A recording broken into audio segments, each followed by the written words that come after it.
Let's fucking go.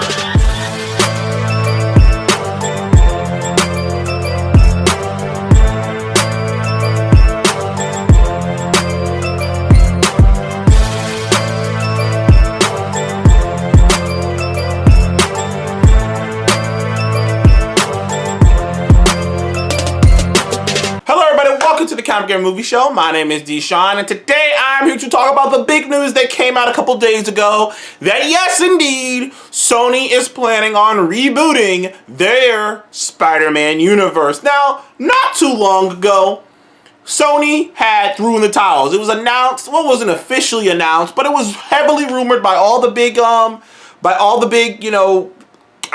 reporters slash, people who scoop on places, Variety, Deadline, all of them, that Sony had officially canceled the Spunkverse. I think it was like the Spider-Man Cinematic Universe or something like this, Spider-Man Cinematic Universe, like the Spunk or whatever. Like, it was it was a cinematic universe that they decided to try to build around the Spider-Man villains. So the Morbius movie, the Craven movie, the Madam Web movie, and the Venom movie were supposed to all be in this Sony cinematic universe that they were developing, where they were going to release all these movies and then make a Sinister Six team-up Avenger-style movie. Like, Sony really wanted to have their own cinematic universe, and it was already reported that Sony's always wanted what the MCU has.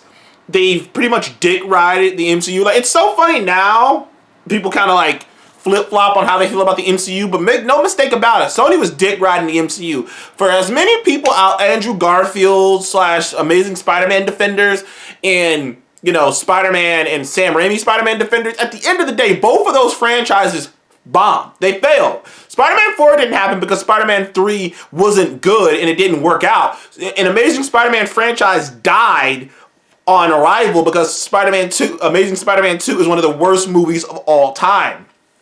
Sony was in desperate need for faith from the fans and whatnot because they did not have it. They did not have it, and they needed Marvel. They needed the MCU. They needed Kevin Feige to save their asses, and that is what happened. And because of the MCU, the Spider-Man character was drowning. And when Amazing Spider-Man 2 came out, first of all, Disney itself won't let Sony make any fucking animated shows. So there was no animated shows except the Disney version of it, Ultimate Spider-Man. And Amazing Spider-Man 2 was ass. They couldn't make another movie to that. So Sony needed Marvel, and Marvel saved them. They made the amazing movie that is Spider-Man Homecoming, which is still my second favorite Spider-Man movie ever, right behind, well, maybe second or third behind the two Spider-Verse movies. It is my favorite live-action Spider-Man movie is Homecoming, even above the other even above No Way Home and whatnot. We'll see after Brand New Day comes out, but that is my favorite Spider-Man movie. And they saved the character, they saved Sony. Like, literally, the Spider-Man movies made in the MCU are the biggest movies Sony's ever made. You know how insane that is? They're the biggest movies Sony ever made. But Sony doesn't get to pocket all that money because, especially after the contract they worked out, where essentially they're just splitting it 50-50, because for a while there it was like 75-25 or something. But either way, Sony wanted their own universe, and they wanted to take advantage of the goodwill that Marvel Studios had built for them. And that's why, on the release of Venom, in particular, they were so vague about if this Venom movie takes place in the MCU. They were so vague when you'd ask them about it. They were so vague in the marketing. They were so vague about it.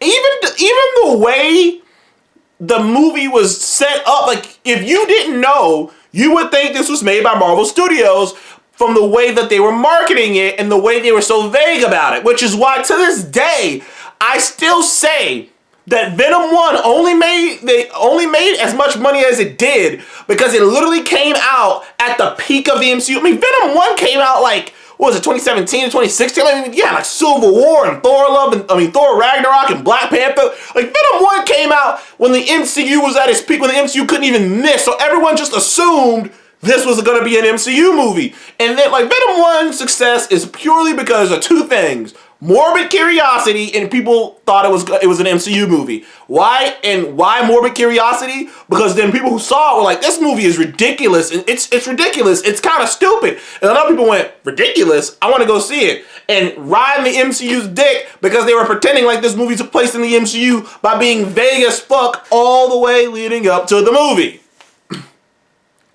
The least said about Morbius was another movie that was trying to be vague and make it seem like it's a part of the MCU. But at this point, people were kind of over it. People saw through Morbius. People saw Madam Web is one of the worst films I've ever seen in my life. Like, I've never seen a movie as bad as Madam Web. Like, okay, I've maybe seen movies as bad, but this is one of the worst big budget films I've ever seen in my life. And I never even bothered to go see Craven because I saw the trailers and I was like, this looks stupid as fuck. I'm not gonna waste my money going to see this fucking movie. And Venom Last Dance was so bad, I actually spent money to go see that movie and I hated it. Like, by the time that movie wrapped up, I was like, thank God I don't have to see this anymore. So that's the Sony-less Spider-Man-less franchise.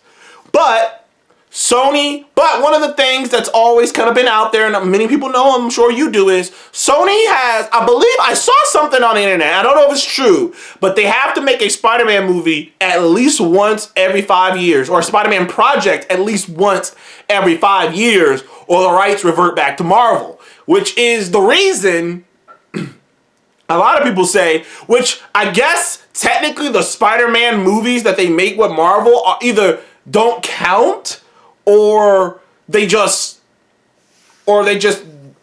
counting it. I don't know. I guess those movies don't count technically, so they have to produce them themselves. They have to produce themselves a Spider-Man project at least once every 5 years, or it reverts back. Which kind of makes me go, yo, like, when you're operating under those kind of constraints, under those kind of contractual circumstances, it produces shitty product because Sony does not want to lose the rights to Spider-Man because Spider-Man is the biggest thing Sony has. It's the biggest franchise. It's the biggest IP they have. It's the biggest character they have. And even though they've had to share profit with MCU, the Spider-Man franchise has produced all their biggest movies. But Sony desperately wants to have all of it themselves, but they can't get out of their own way. And now we're hearing that they're planning on trying to stab at it again. They're planning on trying to reboot it. Now, at first, I was upset about this. At first, I was like, dude, why are you beating this dead horse? You gotta let it die. And I'm like, okay, that's not acceptable. I had to accept to myself, like, Sony. They're gonna keep trying to do this no matter what. There's nothing I can do about it. There's nothing anyone can do about it. There's no amount of bombs they can produce to get them to not make this shit happen. So the best thing they can do is take advantage of the multiverse and just say that your universe that you're making, this new Sony universe, takes place in the multiverse that's still in the MCU. So that way it doesn't affect anything the MCU's doing. Kevin Feige won't have to come in and veto some shit like he did with Venom and other movies that Sony was trying to be like, oh, it's connected. No, Kevin Feige vetoed that shit. So just have it be in an entirely original universe and center it around either Spider-Gwen, aka Spider-Woman, or Miles Morales. Because you need a Spider-Man-like character, a Spider-Man character to lead this. If you're going to do another universe, you need a Spider-Man-like character. This whole trying to make movies about the villain thing doesn't work unless you have the Spider-Man character. So if you want to make a movie and call it Spider-Woman and have Gwen be the lead, and because Spider-Gwen's entire story is totally different, her tone is totally different. Her villains, while they're technically the same, are very different and differently unique from the regular Peter Parker Rogues Gallery. So you can make an entire franchise about that and then have those characters show up and then spin off into their own movies. Have Silver Sable or Black Cat show up in this and then spin off into their own movie. Have, Norman Osborn show up in this and spin off into it. Like, then you can work it that way. And then when you want to, because it's still a part of the multiverse, you can have Marvel Spider-Man maybe pop in for some reason or another, and that way it doesn't affect what the MCU's doing. So if you really want to have your cake and eat it too, you have to make an entirely new, because I don't think maybe you can't use Miles, because one, Miles has already been the head and lead of a franchise, and two, You can't have I don't think audiences would accept two Spider-Man movies happening at the same time.